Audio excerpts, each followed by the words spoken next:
Hey guys, welcome to CryptoCoach365 day 78. Mike Tozoni here. I am at my friend's house finally. Just stepped out here to feed some mosquitoes and record this thing. Unfortunately, I wasn't able to make it down to his house last night because even though the rain was kind of not big, it was over such a wide area that a lot of water came down, and he has a small creek kind of running under the front of his property. So across the front of his property under the driveway, and all that water from everywhere around collected to where the creek ended up flooding out, and this whole area behind me ended up being about 1 to 2 inches deep. So he asked everybody to stay home so their cars don't get stuck in the water, and whoever was here helping him with the flooding that kind of got into his house a little bit too.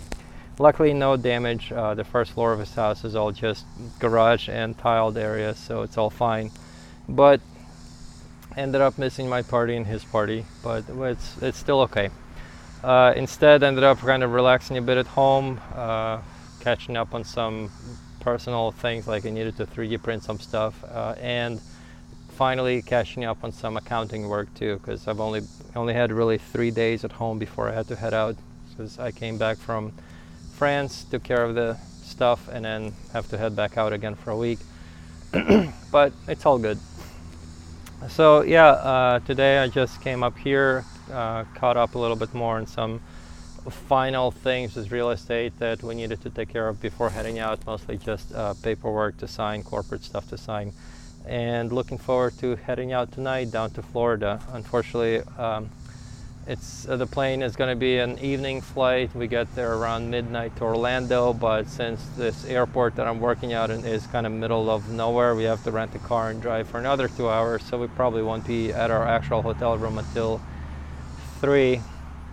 And then tomorrow we'll have to get up kind of early-ish because I want to get to the airport to get started on working at about 9, so not going to get a lot of sleep, but you know, if you do what you love, that's enough of a motivation. So Bitcoin's doing well.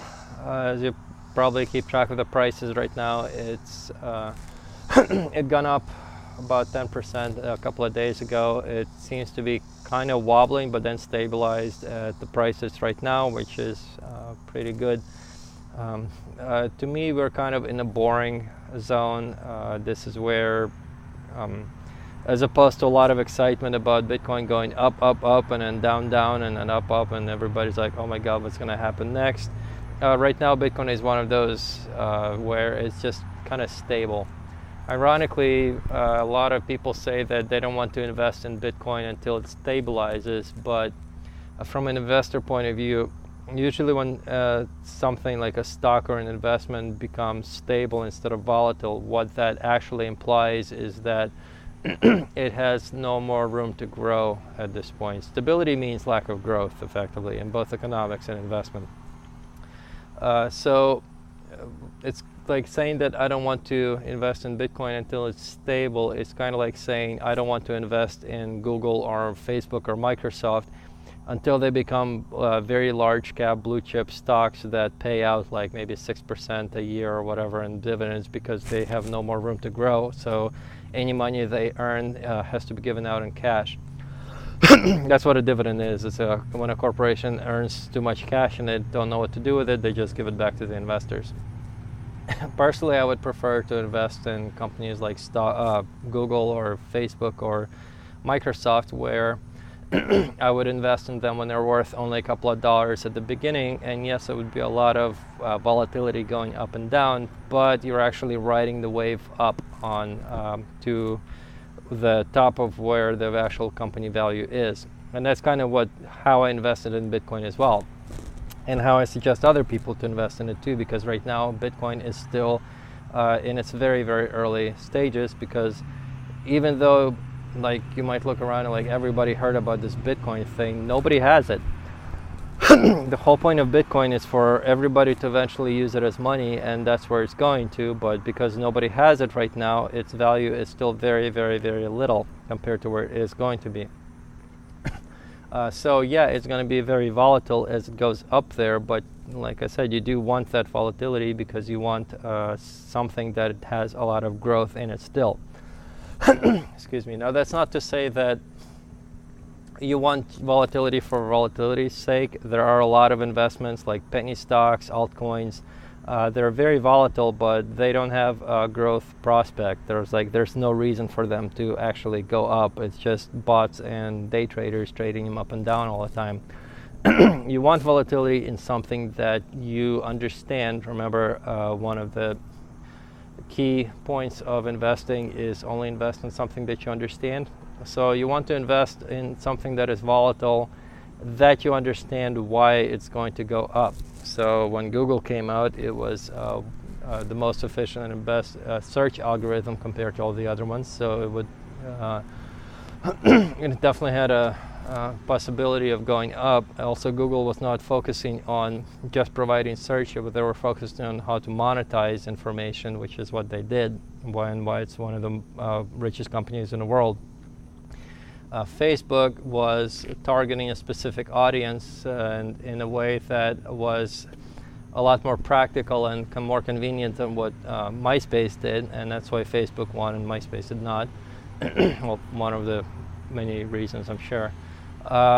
Same as Microsoft. They were very even though they may not have invented some of the stuff that they had, like for instance their Windows system was actually invented by Xerox, the whole concept of Windows. Microsoft did a lot of work in actually marketing and getting contracts to get that thing going. But even by the time Windows 95 came out in 1995, you could already see that Microsoft was going to be going very big because all the governments and offices were using Windows. In the same way, if you actually examine Bitcoin, you will understand that it is going to grow very big because it's, as I mentioned, its goal is to replace all money. It's going to be the money that we use sometime in the future.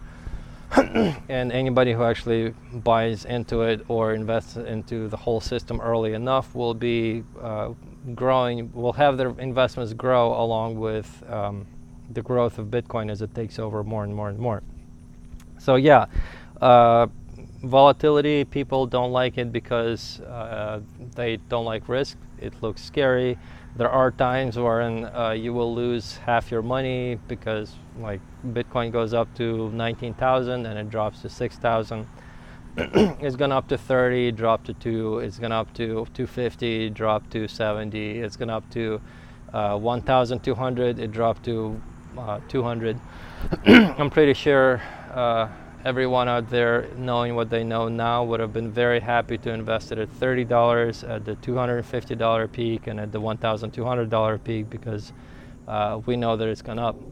A lot of people might say, well, we don't know if it's going to go up. It's volatile right now, it might crash, but look into what it does. As I said, understand the investment and you'll understand what to invest in, even if it's volatile.